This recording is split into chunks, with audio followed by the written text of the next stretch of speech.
The sun had barely risen over the quiet neighborhood of Maple Ridge when something strange stirred in the woods behind Elm Street. It was a sound that didn't quite fit with the usual morning melody of birds and breeze. A soft, desperate whimper, barely audible over the rustling of leaves. Most would have missed it. But not Mrs. Annie Claymore. Annie had lived in Maple Ridge for over 30 years. A retired schoolteacher with a sharp ear and a heart too big for her small frame, she knew every sound that belonged in the neighborhood. The whimpering was wrong. It was weak, fading, like something, or someone, was trying not to be forgotten. She paused while watering her roses, head cocked slightly. Then she heard it again. Without another thought, she slipped off her gardening gloves and followed the sound toward the wooded edge behind her house, cane tapping against the earth. The closer she got, the more her heart pounded. The whimpering became clearer. It was unmistakably a dog's cry now, high-pitched, afraid, exhausted. Then, through a break in the brush, she saw him.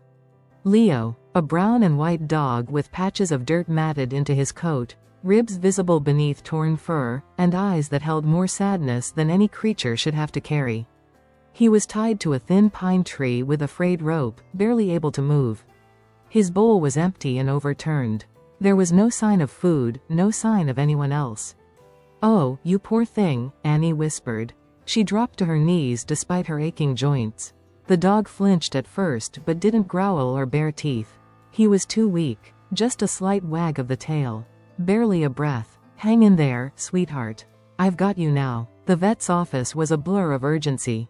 Annie had called ahead while her grandson helped her lift the frail dog into the back of the car. Dr. Patel, the local veterinarian, didn't waste a second when she saw the condition Leo was in.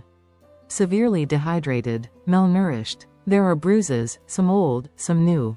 "He's been out there a long time," she murmured as she examined him. "Will he make it?" Annie asked, her voice trembling. Dr. Patel gave a soft nod.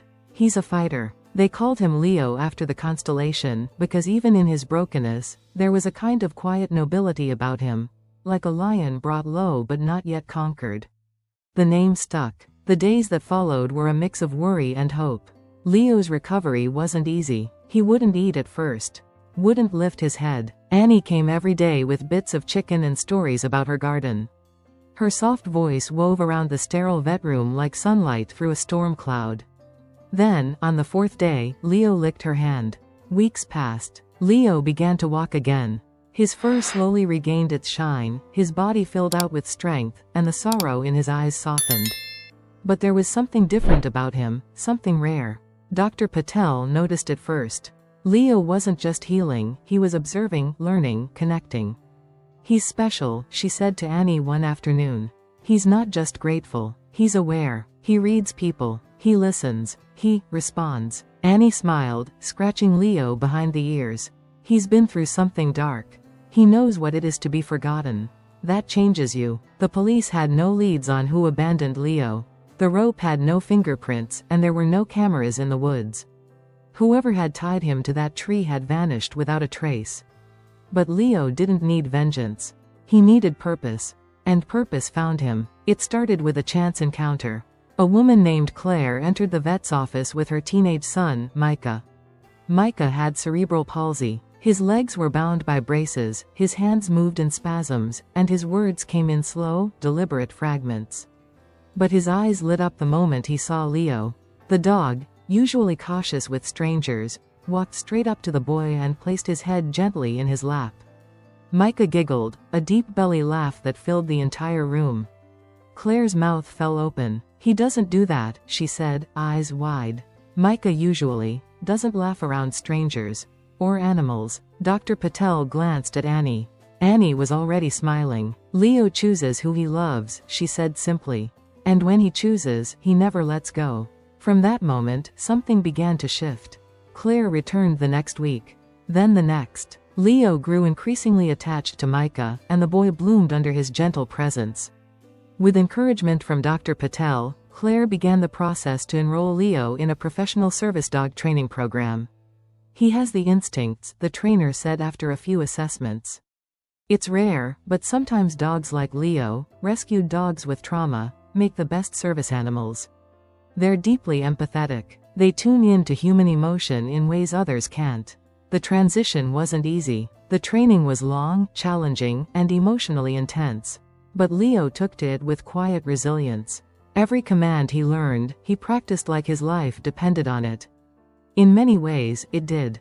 Because Leo wasn't just learning how to serve, he was becoming whole again.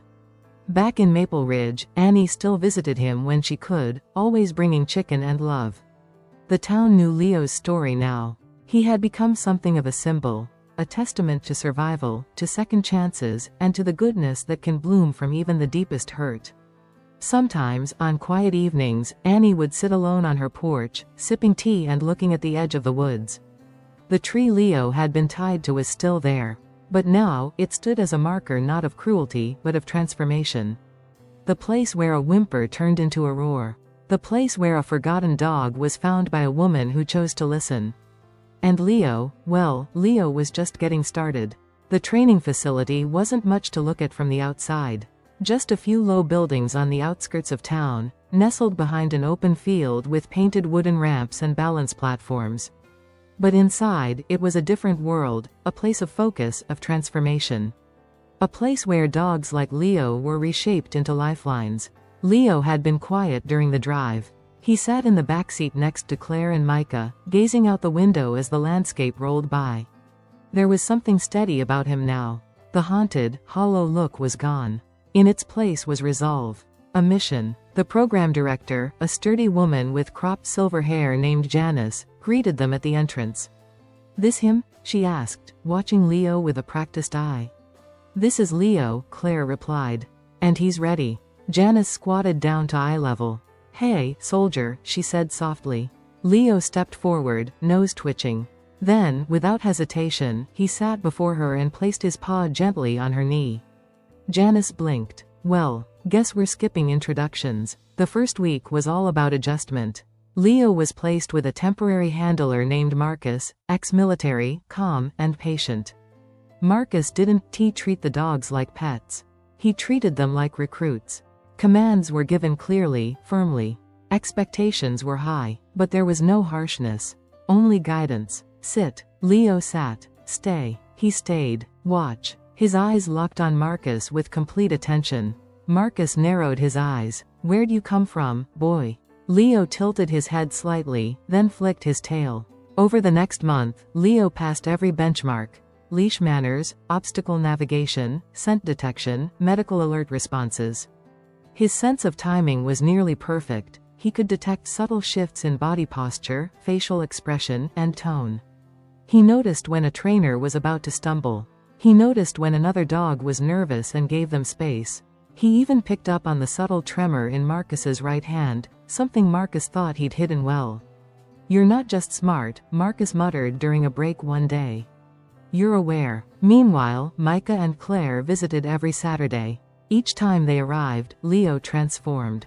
His composure softened, and his tail wagged low and slow in that special way dogs reserve for the people they truly love. Mika's speech had always been limited. But with Leo, words began to spill out more freely. "Hi, Leo," he'd whisper, his hands trembling slightly as he reached for him. Leo would press close, letting Micah rest against his shoulder. They'd sit like that for long stretches, boy and dog, communicating without noise. Claire watched the connection grow with something close to awe. "You know," Janice said once as she stood beside her, arms crossed, "some dogs get chosen for service. Others, they choose." Claire nodded, her eyes misty. He chose Micah the first time they met. By the third month, Leo was officially enrolled in the Medical Response and Mobility Program, a specialized track for service dogs aiding individuals with physical disabilities.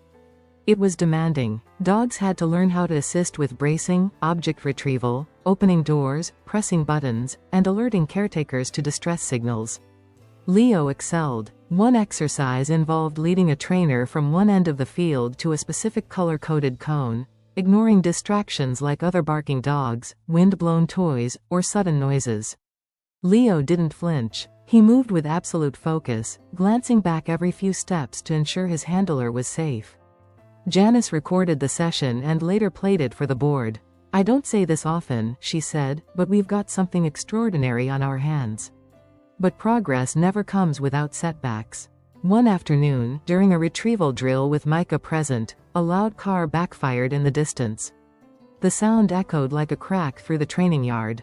Leo froze. His eyes widened. For a moment, it wasn't a drill anymore. It was memory. The woods. The rope. Hunger. Pain. He bolted, not wildly, but with purpose, across the yard, through the gate, and toward the field. It took 10 minutes to catch up with him. He didn't resist when Marcus gently looped the leash around his neck. He just stood there, trembling. Back at the facility, Leo wouldn't eat. Wouldn't rest. Wouldn't even look at Micah during their visit the next day. It was like something had broken open inside him again. Janice called Annie. "He's having a bad spell," she explained. Something triggered him. "Do you think?" "I'm coming," Annie said, already reaching for her coat. Annie arrived by dusk. She stepped slowly onto the training grounds, where Marcus led her to the kennel where Leo lay curled up, his head buried under his paws. "Leo?" she whispered. He didn't move. She opened the gate, lowered herself to the floor, and pulled a piece of cooked chicken from her bag. "Hey now," she said softly. "Don't let the dark win, sweetheart." Leo lifted his head. One eye peeked out. Then the other. She placed the chicken beside him and gently stroked his back. "You've come so far," she whispered. "But I know it still lives inside you. That fear. That moment when someone made you feel like you were nothing." Leo slowly pressed his head into her lap. "But look at where you are now. Look at the boy you love. He needs you, and you need him." It took some time, but Leo began to come back. With Annie's visits, Mika's gentle presence, and Marcus's steady hand, he reclaimed his focus. And he grew stronger. 4 months into the program, Leo was evaluated for final certification. The test involved a simulated emergency. Micah would pretend to collapse, and Leo would have to alert an adult, bring over medical supplies, and lie beside him to keep him calm. Micah didn't want to fake it.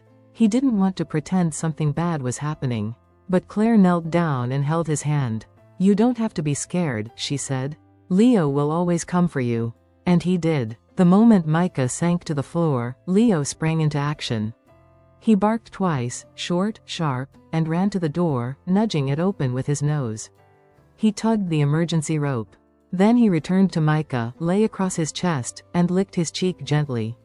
Micah giggled through the entire act. The evaluators were stunned. "Most dogs panic at this point in training," one said. Leo didn't even hesitate. "He's not just trained," Marcus replied quietly. "He's devoted." That night, as the stars emerged over the facility grounds, Janice handed Claire a certificate. "Congratulations," she said. "Leo is now an officially licensed service dog." Claire's eyes welled with tears. She turned to Micah, who had already wrapped his arms around Leo's neck. "Do you want to take him home now?" she asked. Micah nodded. "Home." Leo wagged his tail. They left together that evening. A new family. A new future. But Leo's journey wasn't over. He had saved Micah once in training. Soon, he would save him for real. Leo's new life began quietly. Every morning, he'd wait patiently beside Mika's bed, tail thumping gently against the carpet when the boy stirred awake. He'd help steady Micah as he swung his legs out from under the blanket, fetch his braces from the side drawer, and trot ahead to push open the bedroom door with his nose. At school, Leo stayed beside Mika's wheelchair, alert but relaxed, ignoring the chaos of clanging lockers and bouncing basketballs. When the noise grew too much for Micah, Leo would press gently against his side, reassuring him with silent strength. Teachers marveled at the transformation. "He's more confident now," they'd say. "Like he's standing taller even when he's sitting down." Claire knew the truth. Leo was more than just a service dog. He was Mika's anchor in a world that often felt too fast, too loud, too unforgiving. But no one knew just how much Leo's instincts would matter. Until the day everything went wrong. It was a cold afternoon in November. The sky was gray, and wind tugged at the trees like impatient hands. Claire had picked Micah up early from school for a checkup at the pediatrician's office. The clinic was in a quiet neighborhood across town, surrounded by narrow streets and low traffic.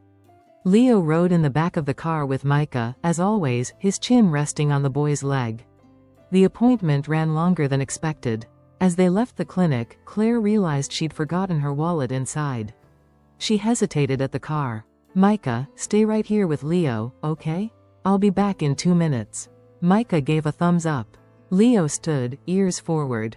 Claire rushed inside. And then, a sound, a shout, a sharp rev of an engine. Out of nowhere, a car came hurtling down the street, fast, erratic. It clipped the curb, fishtail-ed, and screeched around the corner. Something was wrong. The driver didn't slow. The car mounted the sidewalk, headed straight for them. Micah's eyes widened. He froze. His body tensed. His braces locked. But Leo moved. He lunged forward, nudging the wheelchair hard. It spun slightly, the front wheel catching the edge of the sidewalk ramp, jerking it off course. Then Leo threw his body sideways, between Micah and the oncoming vehicle. The car hit the brakes too late. The bumper struck Leo with a sickening thud, sending him rolling across the pavement.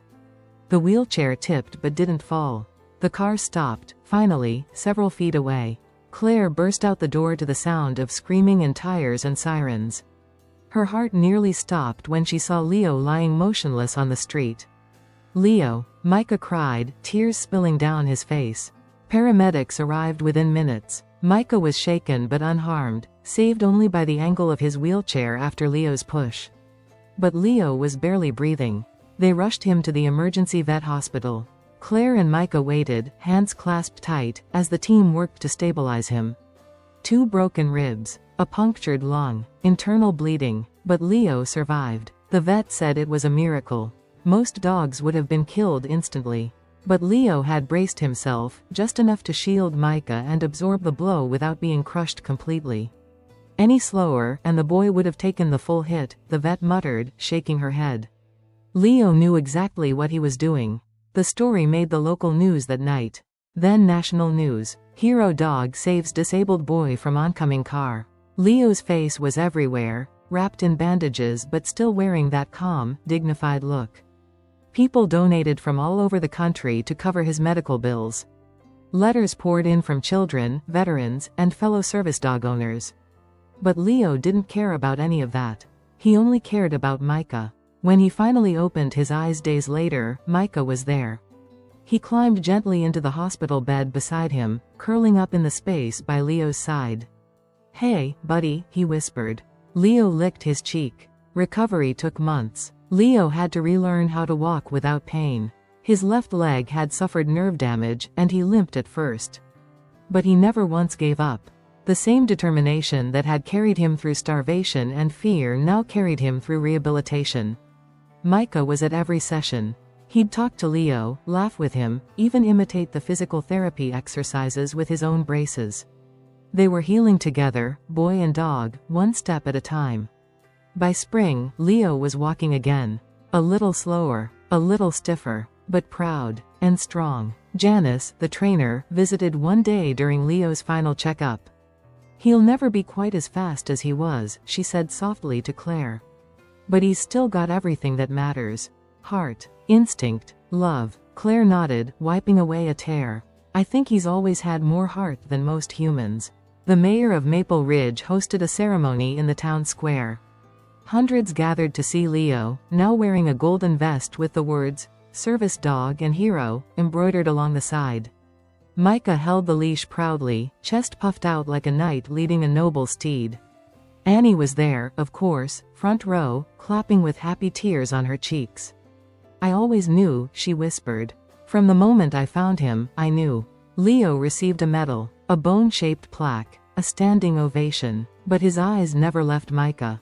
Years passed. Leo's steps grew slower with time, his muzzle tinged with gray. But he remained at Micah's side through middle school, then high school. When Micah gave his graduation speech, standing with the help of new braces, Leo sat proudly on stage beside him, tail wagging slow and steady. "Some people say you have to be strong to survive hardship," Micah said into the microphone. "But I think you have to be loved." He paused. "I was saved by someone who had every reason to give up. But he didn't, and because of that, I'm standing here today." Leo barked once, just once, and the crowd roared with applause. The old pine tree still stood in the woods behind Annie Claymore's house. The same one Leo had once been tied to, weak and forgotten. But now, there was something new beside it, a small wooden sign, hand-carved, with fading letters. Leo's tree, where he was left, but never alone. Kids would visit and leave flowers. Some brought notes. Some brought their dogs. It became a quiet place of reflection. Of hope. Because Leo's story wasn't just about survival. It was about rising. About becoming something greater than the pain that tried to break you. And even in his final years, as he napped on sunlit porches or curled up beside Mika's bed, Leo remained what he always was. A hero, a friend, a soul who was never meant to be forgotten.